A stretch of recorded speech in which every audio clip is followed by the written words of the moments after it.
Welcome to our webinar series featuring our China research trip. My name is Ying Zhang. I am the Senior Educational Program Development Associate from the Oasis International Education. Last October, I was very fortunate to travel with an awesome group of teachers from our partner schools in China. We visited a lot of Chinese cities: Beijing, Shanghai, Chengdu, Wuxi, Hangzhou, and a good mix of private schools and public schools. Some are more on the modern and innovative side, some is more traditional. So we've seen a lot. Our wonderful teachers coming back from the trip has a lot to share about what they have observed about Chinese education as well as Chinese culture. And today our presenter is Christopher Southern. Chris is from Cape Henry Collegiate School in Virginia Beach. He, after spending 20 years of working in business sectors, transitioned into a teaching career in 2003 and have taught ever since middle school and high school science for the last 13 years. And he has a very interesting presentation title, which is Through the Looking Glass, what Wang found here. I'm very excited and can't wait to hear from him. So let me turn the presenter to Chris and get him started. Great. Thank you, Ling. So good afternoon, everybody, and welcome to the webcast of Through the Looking Glass and what Wang Li found there. As Ying said, I am a high school biology teacher in Virginia Beach, Virginia. I will show you my school in a second, a picture of that. But I was very fortunate to have the opportunity from New Oasis to go to China in October of last year and to visit various schools and bring that experience back to my classroom. I currently teach 7 Chinese students this year. Last year I had 8. Our school, which I'll give you a little more background, but our school is a private school, and we have a very large contingent of Chinese students. We probably have about 30 in the upper school, the 9th, 10th, 11th, and 12th grade alone. And so I've been very interested in learning how to teach them better, what their experiences have been. So when I was putting this presentation together, I was trying to find similarities between what I was seeing over there and what I was doing here in the United States, and then making some correlations about what possibly is helping my students here. So I'm going to walk you through kind of my observations and what I saw and some of my insights and some of my just ways of figuring out that, you know, this could help or maybe not so much help my students here. But I'm very excited about everybody joining. So yeah, let's get started. I'm going to put on my glasses so I can help read. So the first slide, Through the Looking Glass and what Wang Li found there. This is my school. As I said, it's a private school. It's pre-K through 12th grade, and it has about 1,000 students and 90 staff members. So we were a smaller school. We've been building every year, and we're very excited about our future growth, not only with the local students that come to our school, but also the international students that we have. This is my earlier days in the classroom when I was in the middle school. I'm dissecting a frog here, and this is me kind of doing what I love to do, which is get my hands dirty and working with kids who really like to learn. So Through the Looking Glass and what Alice found there is a novel by Lewis Carroll. It's actually the sequel to Alice's Adventures in Wonderland, otherwise known as Alice in Wonderland. And it's a story that follows the classic tale of an inquisitive young girl who travels to a strange and new land and encounters many adventures and characters that she's never experienced before. In the sequel, Alice enters this land through a mirror called a looking glass and finds many things similar to a pastime in Wonderland, but somehow they're strangely different. I chose this title with a twist on the name because I believe that many of the Chinese students who come to the U.S. for an education feel the same way as Alice did, still in an educational environment like their homeland, but strangely different as well. They are either looking for a new opportunity or escaping a system that they might not appreciate. Now, Wang Li is a female name that means beautiful in Chinese, and it could be any girl currently in China or coming to the U.S. looking for an education in a new type of environment. This is a picture of two of my newer students that just got into my classroom in January of this year. On the left is Cassie, and on the right is Carissa. And if you know anything about Chinese students, when they come to America, they get to choose their first name, and whatever first name that they like or want to choose out of something they read or what have you. So I've had some pretty interesting first names.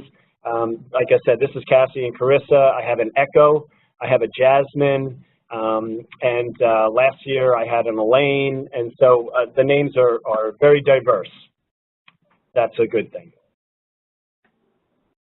During this presentation, I'm going to explore what I observed as some of the differences in educational environments between the U.S. and China, with an emphasis on technology. You'll notice that each slide has a number on it, and if any time you have a question about a slide, please write down the number and we can go back during the question and answer time. My journey began in October of 2016, and I was invited by New Oasis to travel to China for 8 days with a wonderful group of educators. This is us at the Shanghai airport.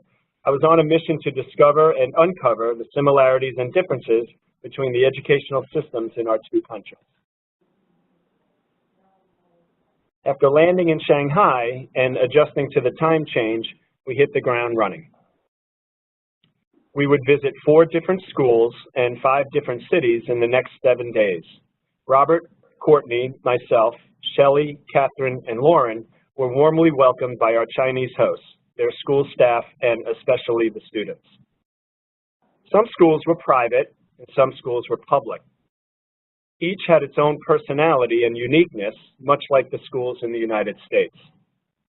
But as I traveled the country and visited the schools, I could not help notice how modern China had become.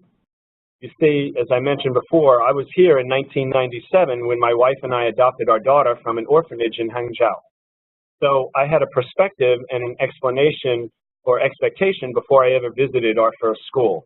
China in 1997 was a postmodern, kind of behind-the-curve giant waiting for its time. At times, I'm going to be including quotes from the book, like the one on this page, to suggest current themes. I also have a tendency to kind of move through the slides quickly because I've got somewhat of a short visual attention span. So again, if you want to see something, just jot down the number.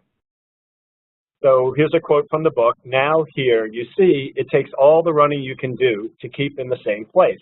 If you want to get somewhere else, you must run at least twice as fast as that. The Red Queen.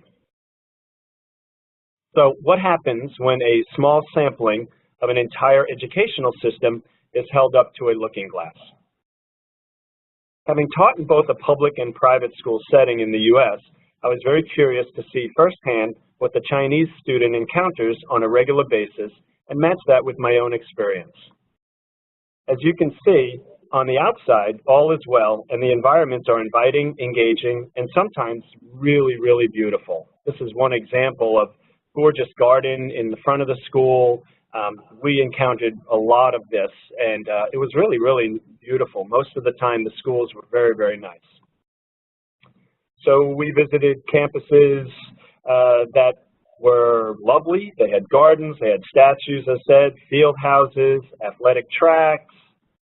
But as we all know, you can only tell so much about a book from its cover. This is not the first classroom that I went to, but it is somewhat what we saw there. You can say it was kind of like a trip back in time when in the U.S. we used to educate an entire grade level in one room, regardless of size or functionality. Now this is the first classroom that I got to visit. It's a science class in Hangzhou, where 44 students were packed in with 32 male and 12 females, trying their best to keep up and stay attentive. The boys sat with the boys, the girls with the girls. There were no cell phones, laptops, or anything streaming on their desks, just workbooks, pencils, calculators, and scrap paper.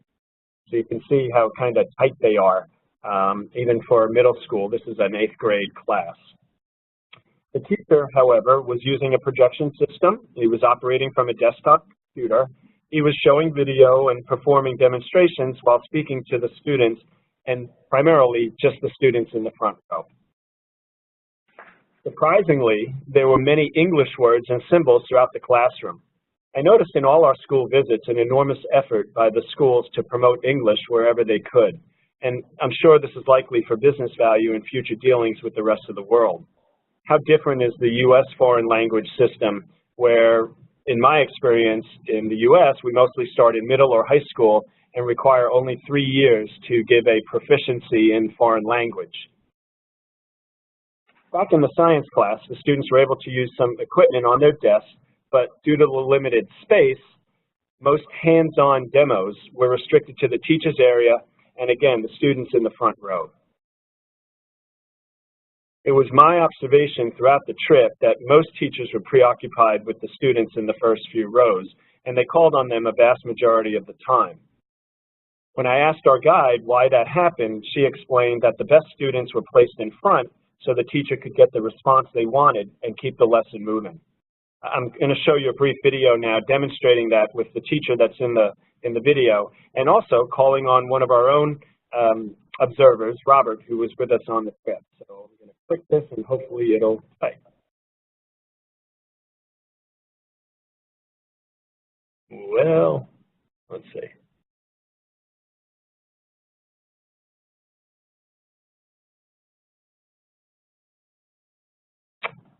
Okay, it's not playing. So anyway, this was a video clip of the teacher, and she called on a few students in the front row, and then she called on Robert to go ahead and tell us a little bit about the bridge, which is in the video here. It's the Golden Gate Bridge. Okay. Another interesting observation during our visits was the fact that the teachers were the moving parts in the school. Except for some art and science classes, teachers traveled to each classroom and the students stayed in one place for most of the day. This is a picture of the teacher's office, if you will. It's really just, they all have a desk in this large room, and it serves as their office, their break room, coffee shop, copy room, tutoring location. It basically does everything. And we also learned that most teachers only teach 2 classes a day, with the other time spent preparing lessons, grading a lot of homework, and writing reports for the administration. So they're basically spending the majority of their day not in front of students, but in an office like this or at a desk like this, just doing paperwork and preparing for their time when they are in front of their students.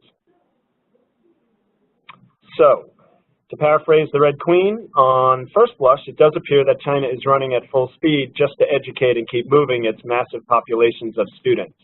By the way, in 2015, China had 400 million students from the kind of kindergarten all the way up to secondary level.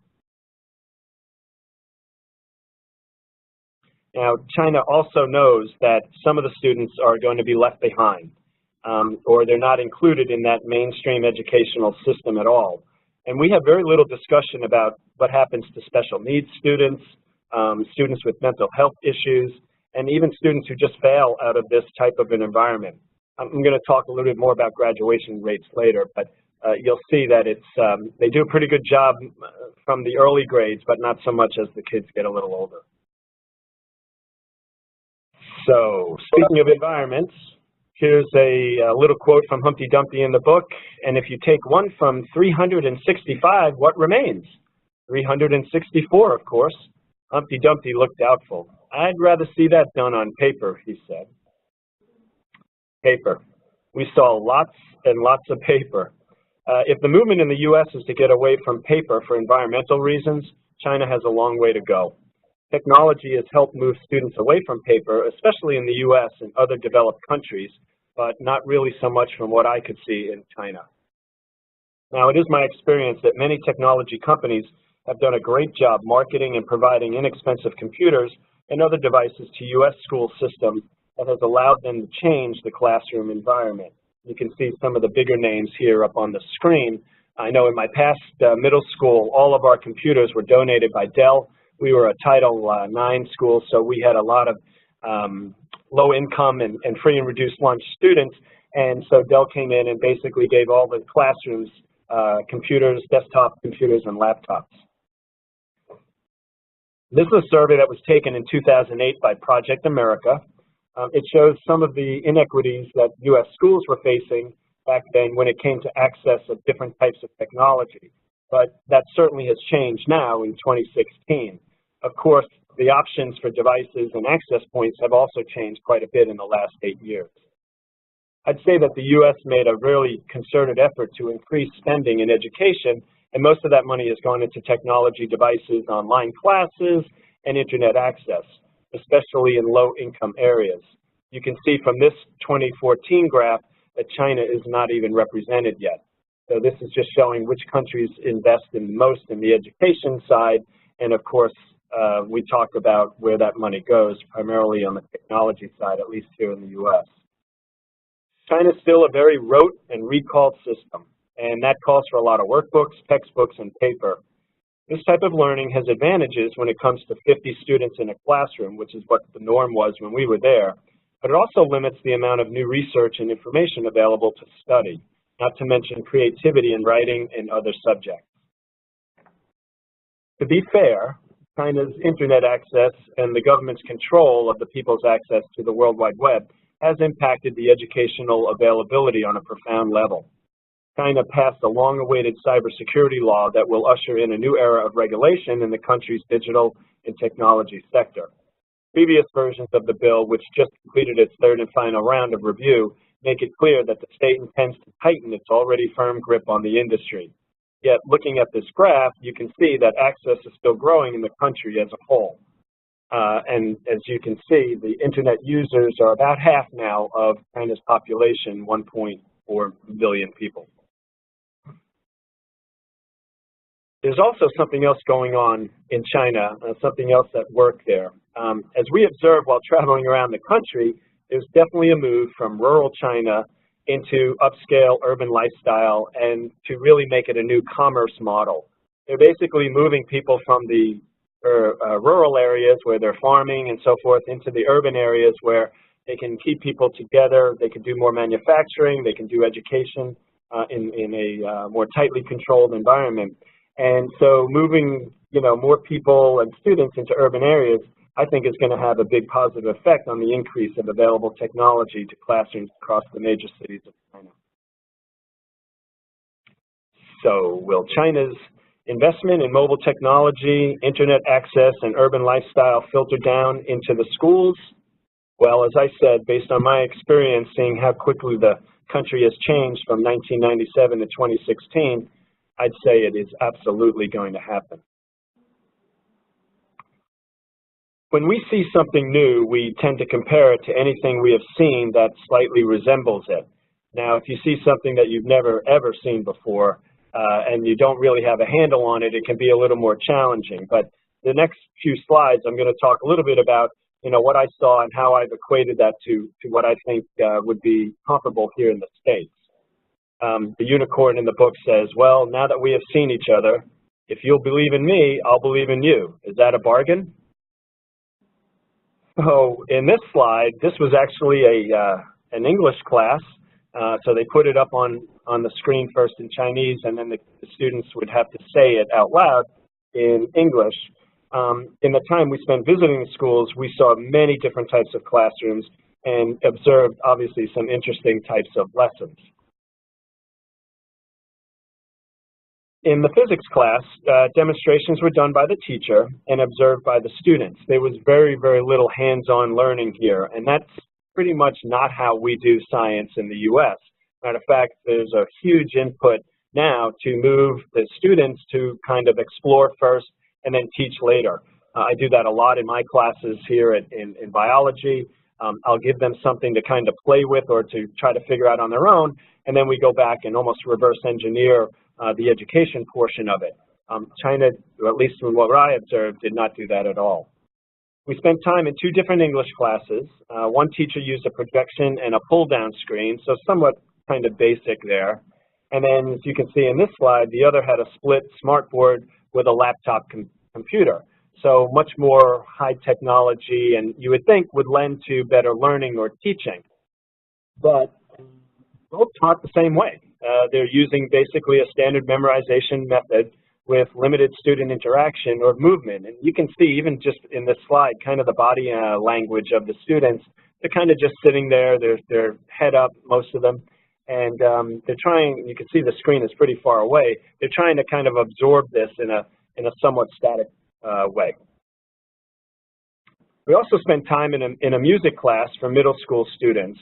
And this actually was quite fun. The students were asked to play their instruments along with a set piece of music, and then to follow along with the instructor as she kept time with the beat. This is a pretty standard way of teaching music, no matter where you are in the world. So this could have been a picture from any U.S.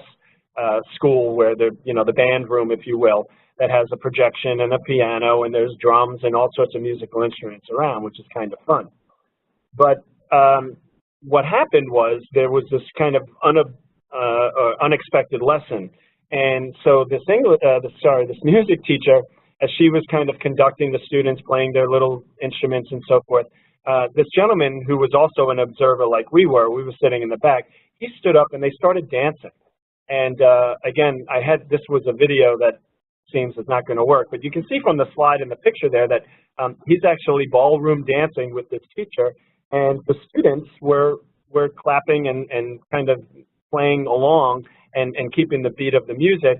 And it was just really a wonderful opportunity, especially since we had been to a couple of schools at that point, to see kind of lesson in action, to see some sort of movement and to see, just something spur of the moment happen. There were not a lot of those in our experience while we were there. Everything was pretty scripted and pretty rote. We observed a chemistry class where the teacher wore a headset and the lab equipment was fairly modern and plentiful. And again, this looks like any other kind of chemistry setup, if you will, for any middle school or high school. But if you look closer, you'll also notice that the students are not required to wear protective clothing or eyewear. Now, a lot of them wear glasses, and a lot of students wear glasses in China, but they didn't have to wear any kind of protective clothing, eyewear, gloves. They handled unmarked flasks and even squirted each other with some type of liquid when the teacher was not watching them. This is the first time and the only time really that we saw any kind of misbehavior. And again, when you've got a room of 50 kids, 50 students, and the teacher spends the majority of her time in the front, some of the boys in the back that kind of get a little bored or off task, it gives them an opportunity to do something. But if my principal ever walked in on an experiment and my students didn't have gloves on or lab aprons or eyewear or whatever, it would not be a fun day. So something very different here from the U.S. We also observed many different types of exercise classes, including Tai Chi and meditation, soccer, basketball, so forth. And it's hard to see, but I'm in this picture in the back there. We had an opportunity to even participate. The instructors were very, very willing to let us come out and kind of exercise with the students, so that was really fun. We sat in and visited a wide range of different buildings and offices and settings, and some were very modern and quite impressive. This is actually a teacher's desk that has all of her kind of equipment built in, which was really nice. And some were used for the actual latest methods of classroom observations, which is kind of funny to me considering that 90% of instruction is rote and recall, and the teachers have limited resources to change that methodology. But if you look at this picture, this is the classroom behind or on the other side of this glass partition, and you can see that, there's pretty ample room to be observed and to look at the teacher teaching the class, and the students are facing one way, so you can kind of get a perspective of their way of learning. It also reminded me of kind of the two-way mirrors you see in police interrogation rooms, and I'm not sure what that correlation is, but I'm somewhat glad that we don't, or at least my experience, have never been observed this way. My administrators have always sat in the room with the students and kind of just observed that way. So this was really modern, but a little intimidating. Then we had rooms that were literally, you know, a visit back in time to a more traditional way of instruction. This is actually a writing or an English room where they do calligraphy. And I mean, it was beautiful, and those desks were, I don't know how old, but I really think that, you know, maybe this is where the U.S. could learn a little from China, because the handwriting in the U.S. is just horrid. And so these students in China, they obviously still spend a lot of time writing well and doing some calligraphy. It's part of their tradition. And so this was really very, very impressive. And I will tell you that my current Chinese students, their handwriting is so much better than my current U.S. students, so a little jealous there. There are also rooms with instruments and models worthy of museum exhibits.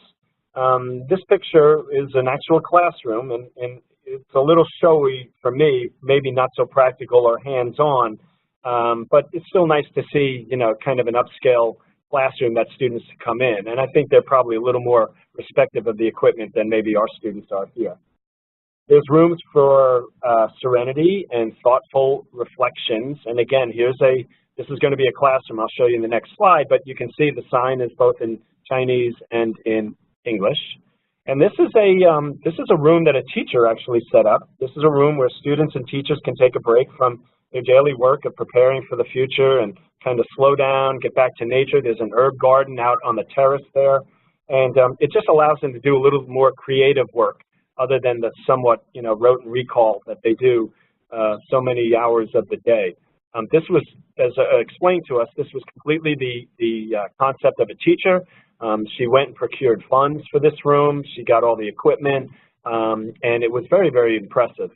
Something of kind of an art/greenhouse, but very different from any of the rooms that we saw there. Of course, there's also places to play sports, and I couldn't even get this entire gym in my camera picture. It's just so big. There have been some, you know, there are some universities in the United States that their gym is not as big as this.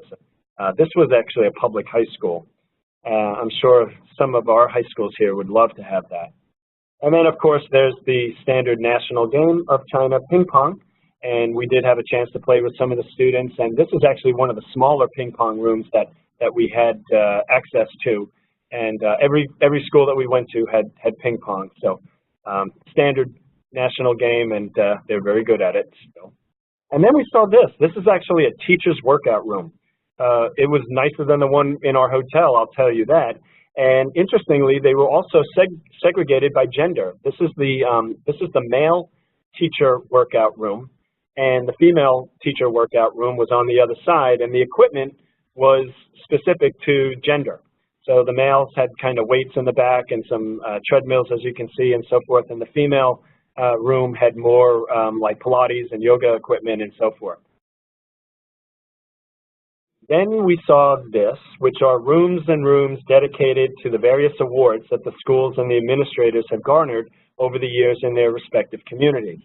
And I am not kidding when I tell you this was like walking in some Hall of Fame in, you know, Canton or Cooperstown, or this place was just beautiful. School awards, pictures of visiting dignitaries. Apparently these are quite important to how they educate kids over there, although we never saw any students in any of these rooms, but they were very impressive. So they do a good job of kind of tooting their own horn, for lack of an un-American or un-US saying, but they're very proud of their stature within their communities.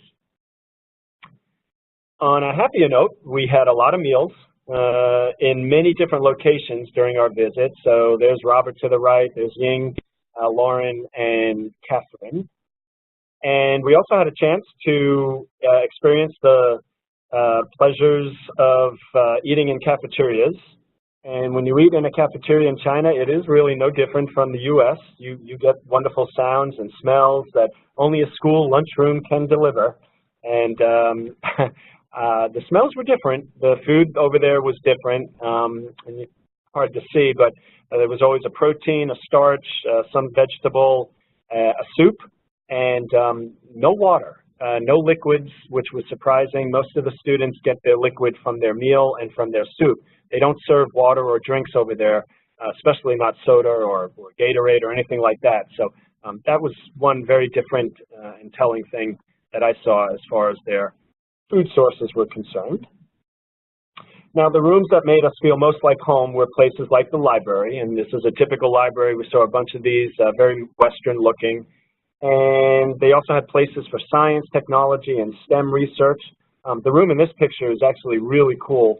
I would love to have something like this in my school. You can see on the back wall there, it's got volcano locations throughout the world. It's got a three-dimensional map on the ceiling. It's a picture of the stars and the constellations, and it rotates. The ceiling is painted as a sky. Very, very nice. And I mean, what kid would not want to learn science in that room? We also saw art rooms that were allowing the students to create beautiful things from their imagination. This was actually a middle school, so the art projects were somewhat elementary, if you will, kind of plates on the side and just regular pictures. But the room itself was gorgeous. You can tell by the top, you can see some of the palettes that were used as light fixtures. And then, of course, there were places that connect us all, regardless of time and distance. This is a typical computer lab. And we did not see many students using these. There were quite a few of them kind of set up, but I don't recollect many students actually in them. Now, some of the schools we visited even had dormitories where the students live Monday through Friday, and they can maximize their studying exposure to the lessons and staff. Even first graders, believe it or not, are expected to stay on campus and through the week, and then they go home on the weekend. And it was kind of funny to see, I think we were there on a Monday morning, all the students coming back and all these little students, with their little rolling suitcases pulling up and getting dropped off by mom and dad and walking into the dormitory. Not sure how that would play in the U.S. Some parents would absolutely love to have their children stay at school Monday through Friday and just come home on the weekends. I'm not so sure if all of us would. So here are some of the intangibles that I observed while I was in China. This is a quote from the Mad Hatter: "Why sometimes I've believed as many as 6 impossible things before breakfast." So we're going to talk a little bit about some of the impossible or intangibles we saw while we were there. I'd like to move away from kind of the brick and mortar differences and even some of the specific classroom differences that I've already talked about, and just briefly discuss what makes our two systems so diverse from each other. From my perspective, I think it's the people, and that's both the students and the staff. So the staff and the faculty in the Chinese schools we visited are held in extremely high esteem. In my opinion, much higher than the way U.S. parents and society, I think, look at our teachers and administrators in our schools. And that, again, goes back to kind of those trophy and Hall of Fame rooms, if you will. These are people that are really, really well respected in their community. Most faculty come from the top universities in China, and at the schools we visited, many had advanced degrees from U.S. universities.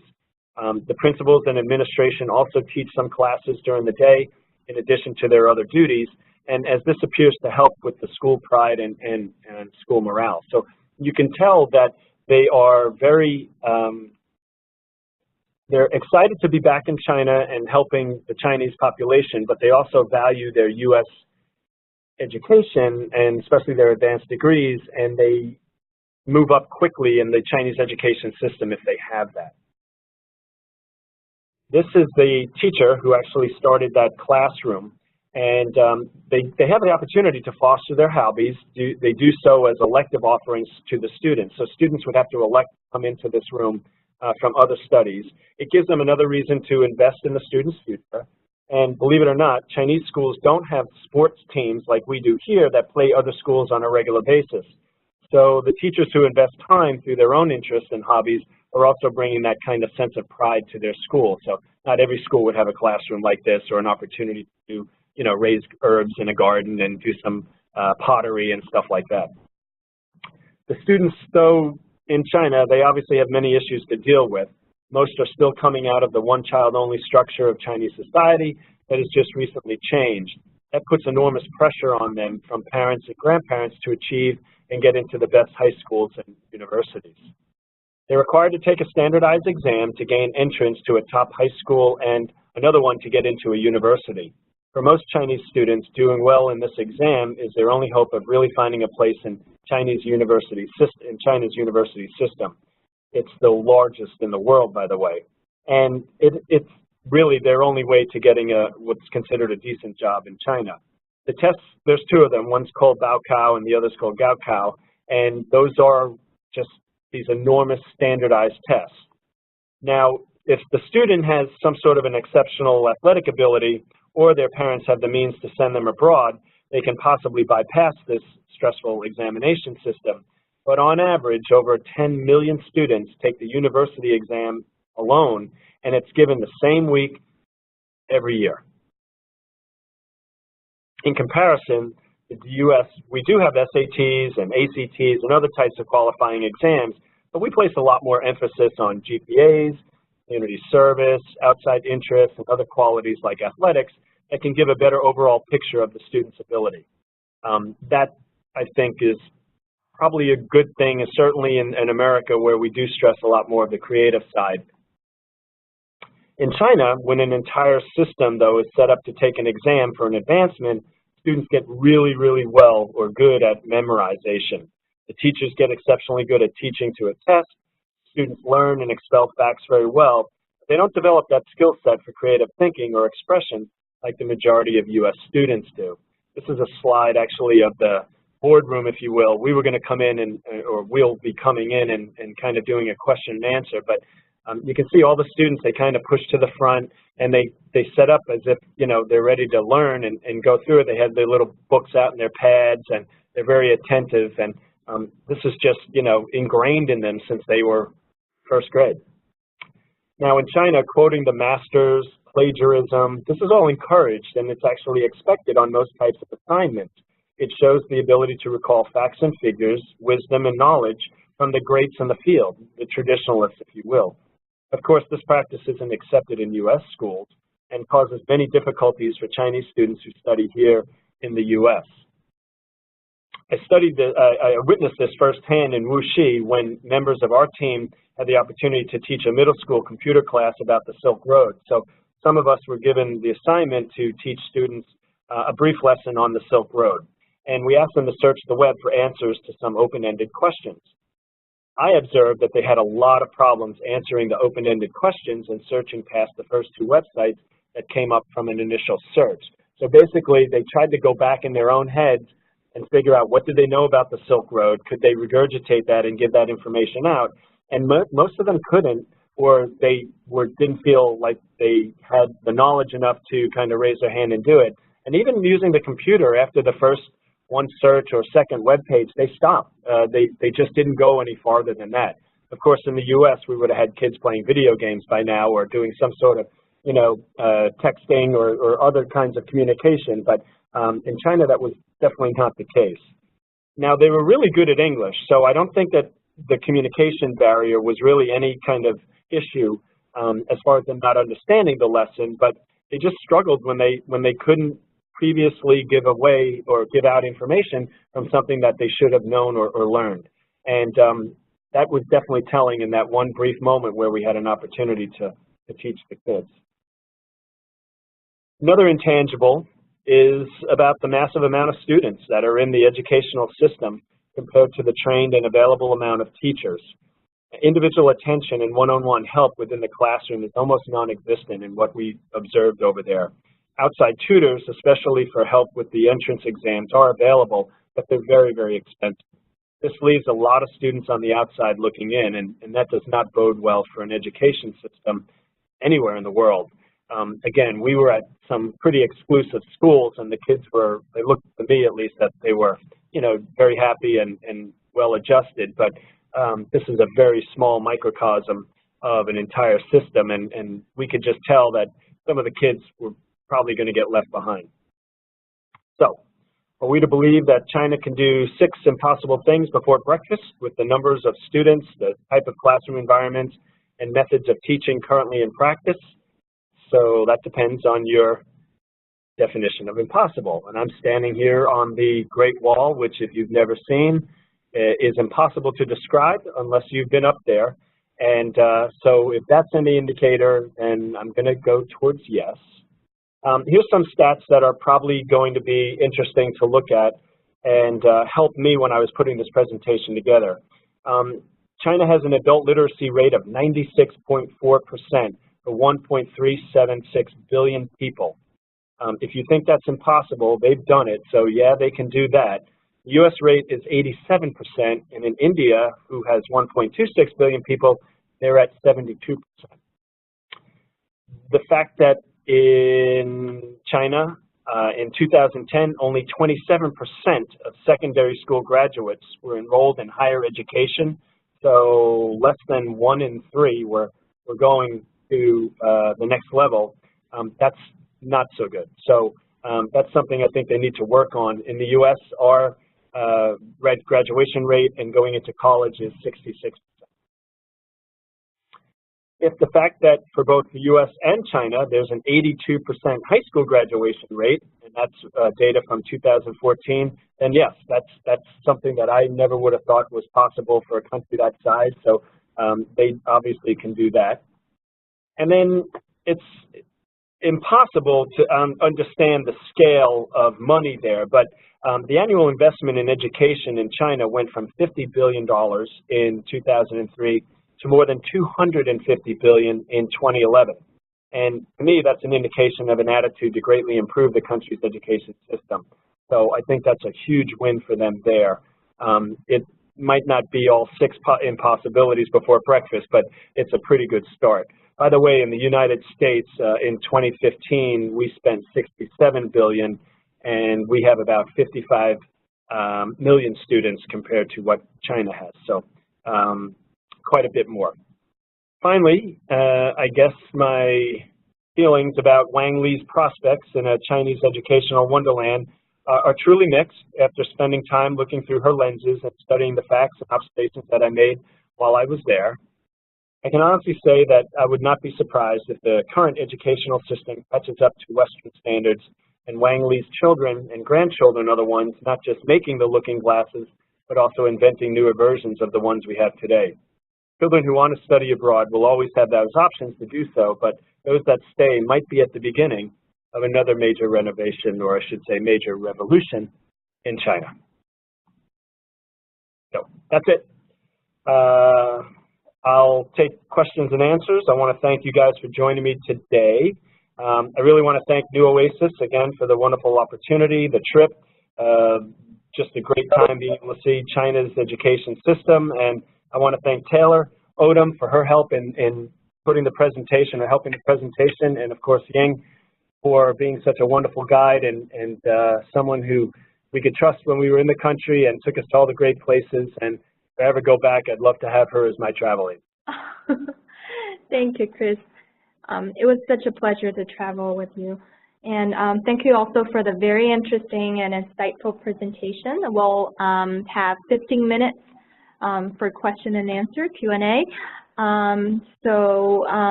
If you can, if you notice that there's a chat box on the right corner of the screen, if you can type in your questions, we'll read it out. Okay?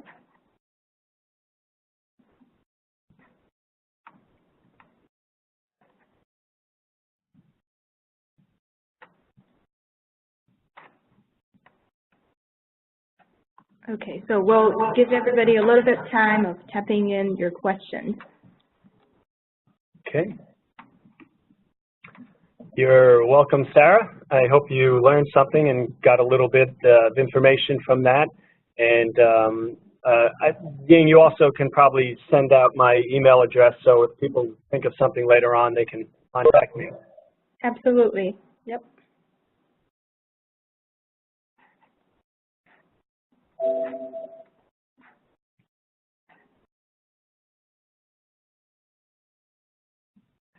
Great.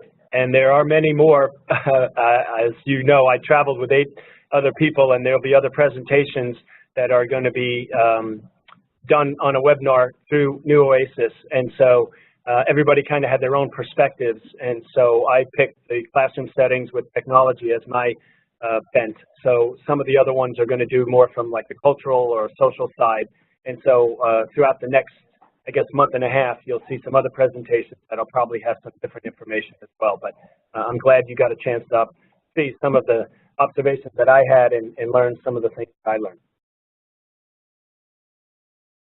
Right. I also learned a lot from your presentation, especially the data. I'm sure you researched a lot about the comparison of investment into education from U.S. and from China.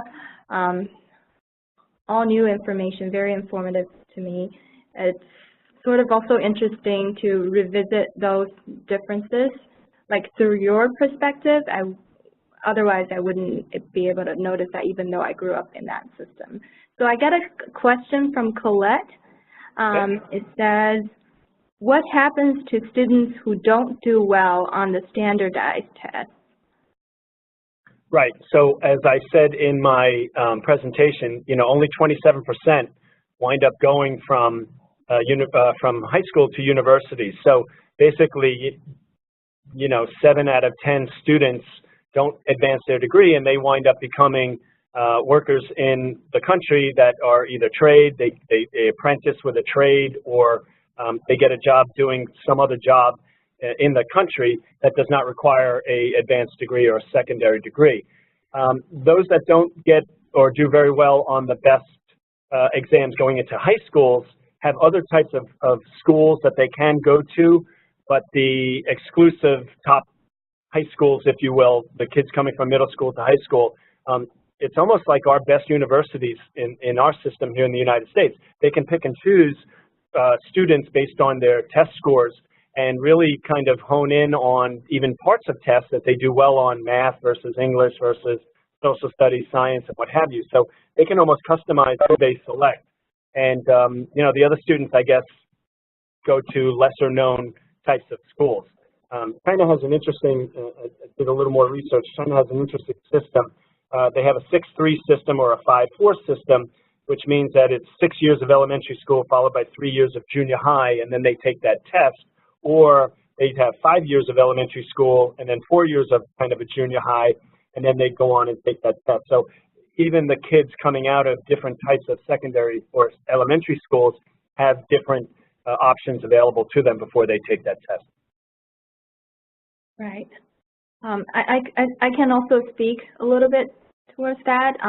Those who do not advance through the traditional pipeline to college would have an alternative option of going to a vocational institute or a technology school, which might limit their career options, but it's definitely another career path for them. And actually, the government is putting more and more investment and emphasis on those tracks as well nowadays. Right, and we're noticing that a lot of college graduates cannot find a job, especially those blue collar jobs, which really need years of training in certain niche fields, those technical skills. Right, and in the United States, we've actually gone away from that. We used to have many programs for students, alternative high schools even, where kids could learn auto mechanic trade and electrician and plumbing and all of those. And now, we basically have a 4-year university system set in place where, there really isn't many options or alternatives if you don't go to a 4-year university. And so we've kind of moved away from that. And then you see other types of schools like ECPI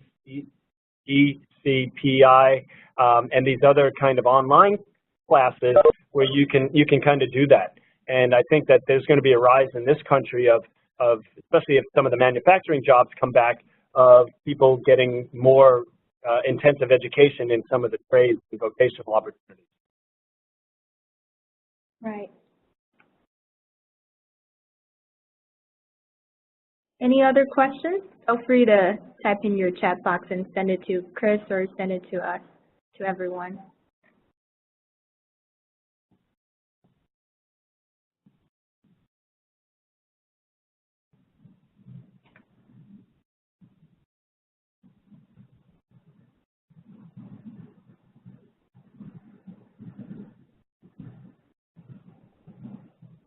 All right. And Ying, was this recorded? Yes, this is recorded. So the videos, after we edit it a little bit, will be uploaded to our New Oasis YouTube channel. So who else who are interested but cannot make themselves available for this webinar can check out our YouTube channels, and it's all there. Right? Okay, great. Yeah, so I know some of the other people we went to China with, this didn't work out for them, so they'll have an opportunity to go and look at it. Right. Wonderful.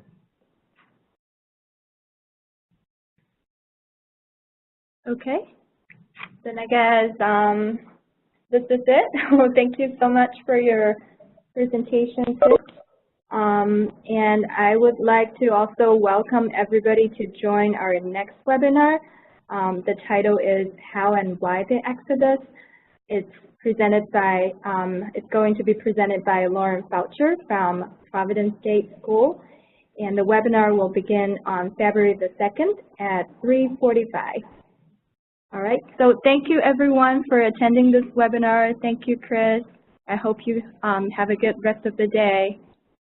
Thanks, yeah, gonna go home and rest. Tomorrow's Friday. We have a 3-day weekend coming up. It's President's Day, so we get a 3-day weekend after tomorrow. That's awesome. Long weekend. Long weekend. Great. Have a good weekend then. I will. Thank you so much for the opportunity again. It was wonderful. I hope we get to go back some other time and follow up on this. Thank you. Same here. I wish I could go back soon. Great. All right. See you later. See ya.